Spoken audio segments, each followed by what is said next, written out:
കാരണം ഇവിടെ men's commission വേണം എന്ന് പറഞ്ഞിട്ട് ഘോരം വാദിക്കുന്നുണ്ട്. അറ്റ് ദ സെയിം ടൈം ഇവിടെ വിമൻസ് കമ്മീഷൻ വേണമെന്നും എക്സിസ്റ്റ് ചെയ്യുന്നുണ്ട്. മെൻസ് കമ്മീഷൻ വരണം, അതിന് കൂടെ നിൽക്കാം എന്നൊക്കെ പറഞ്ഞ് കൈയടിക്കുന്ന ഒരാൾ പോലും ഇവിടെ ഒരു ട്രാൻസ്ജെൻഡർ കമ്മീഷൻ വേണമെന്നോ നിങ്ങളുടെ റൈറ്റ്സിന്റെ കൂടെ ഫെമിനിസ്റ്റുകൾ നിൽക്കുന്നുണ്ട്. പക്ഷെ ആരും തന്നെ ട്രാൻസ്ജെൻഡർ കമ്മീഷൻ വേണം എന്ന് പറയുന്നില്ല. വേണ്ട എന്ന് ഫയാസിനെ പോലെ സ്ട്രോങ് ആയിട്ട് കുറച്ച് പേരെടുത്ത് പറയുന്നുണ്ട്. ഈ ഇടയ്ക്ക് ഹൈക്കോടതിയിൽ അവർക്ക് തന്നെ അറിയാം, അവരുടെ സുഹൃത്താണ് അമ്മയ്യ പ്രസാദ്. അമ്മയ്യ പ്രസാദിന് വേണ്ടി ഹൈക്കോടതിയിൽ വക്കാലത്തിട്ട് അവരുടെ ഇലക്ഷന് വേണ്ടി സ്ത്രീ ഒരു വനിതാ സീറ്റിലേക്കാണ് അവർ മത്സരിച്ചറിയായിരിക്കും, അവർക്കറിയായിരിക്കും. അമ്മയ്യ പ്രസാദ് പോത്തൻകോട് ഡിവിഷനിലേക്ക്, ജില്ലാ ഡിവിഷനിലേക്ക്, പോത്തൻകോട് ഡിവിഷനിലേക്ക് മത്സരിക്കേണ്ടായി. ആ സമയത്ത് ഒരു കൺഫ്യൂഷൻ, ആള് സ്ത്രീയാണോ പുരുഷനാണോ എന്നൊരു സംശയം അവിടെ വന്നു. നമ്മൾ എന്ത് ചെയ്തു? ഹൈക്കോടതിയിൽ റിട്ട് പെറ്റീഷൻ ഫയൽ ചെയ്തു. അമ്മയ്യ പ്രസാദിന് അനുകൂലമായിട്ട് വിധിച്ചു. അമ്മയ്യ പ്രസാദ് എന്താ പറയാ മത്സരിച്ചു. ആദ്യത്തെ ട്രാൻസ്ജെൻഡർ ആണ്. അതിനുവേണ്ടി വാദിച്ച വക്കീലാണ് അഡ്വക്കേറ്റ് റിനേഷ്.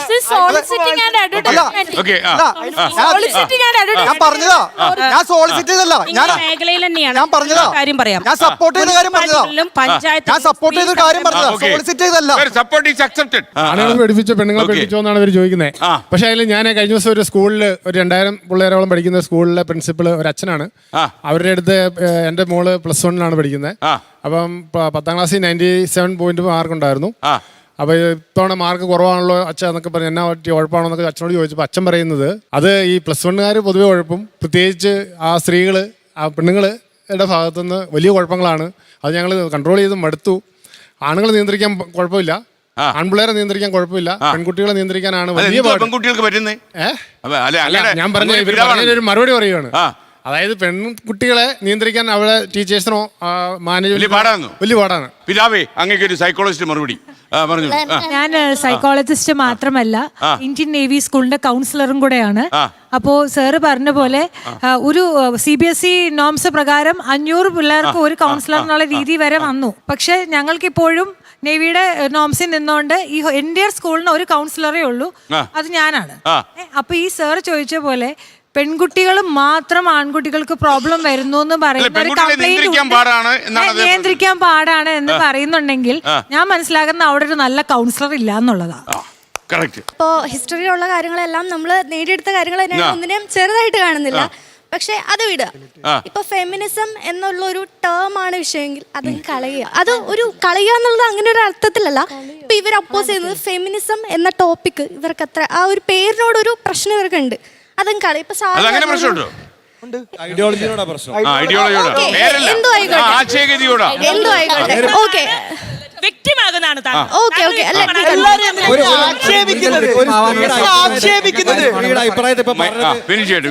ഞാൻ പറയുന്നത് എന്തെങ്കിലും തെറ്റുണ്ടെങ്കിൽ പ്ലീസ് ഫോർഗീവ്.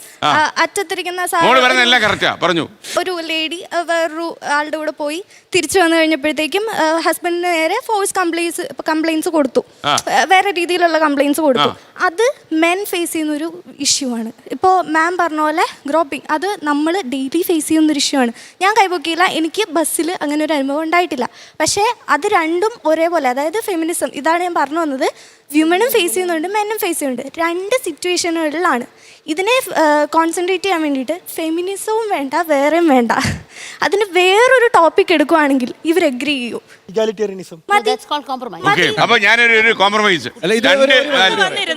തീർച്ചയായിട്ടും ഞാനടക്കമുള്ള ആളുകൾ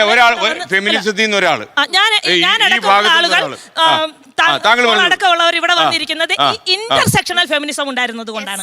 ഇന്റർസെക്ഷണൽ കാരണം അല്ലായിരുന്നെങ്കിൽ ഇത് തീർച്ചയായിട്ടും ഹൈറാർക്കിയുടെ തട്ടിലുള്ളവർക്ക് കിട്ടുകയുള്ളായിരുന്നു. പക്ഷെ അവിടെ നിന്നുകൊണ്ട് ഫെമിനിസത്തെ എഗ്രി ചെയ്യാൻ താങ്കൾ റെഡിയായി. അതേപോലെ തന്നെ ഞങ്ങൾ ആ പേരിനോട് കോംപ്രമൈസ് ചെയ്യുക അവിടം വരെ എത്തി. അപ്പൊ വിക്ടിമുകൾ ശബ്ദിച്ചു തുടങ്ങി. കുഴപ്പമില്ല, അത് അത്രയും എത്തിയല്ലോ, സന്തോഷം.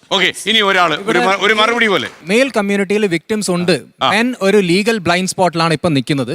അവർക്ക് ലീഗൽ പ്രൊട്ടക്ഷൻ വേണമെന്നാണ് ഞങ്ങളുടെ വാദം. ഞങ്ങൾ ആരും ഇവിടെ ഫെമിനിസത്തെ എതിർത്ത് പറയുക ഫെമിനിസം വേണ്ട അല്ലെ വിമൻസ് റൈറ്റ്സ് വേണ്ട എന്നൊന്നും ആരും പറഞ്ഞിട്ടില്ല. സ്ത്രീക്കും പുരുഷനും ചരിത്രപരമായ കാരണങ്ങളാൽ അവകാശങ്ങൾ നിഷേധിക്കപ്പെട്ടിട്ടുണ്ട് എന്നത് യാഥാർത്ഥ്യമാണ്. പക്ഷേ ഈ ചർച്ച ഇനിയും കുറെ കാലത്തേക്ക് കൂടി തുടരും. സ്ത്രീയും പുരുഷനും തുല്യരാണ് എന്ന യാഥാർത്ഥ്യം നമ്മുടെ സമൂഹത്തിൽ ഉണ്ടാകുന്നത് വരെ.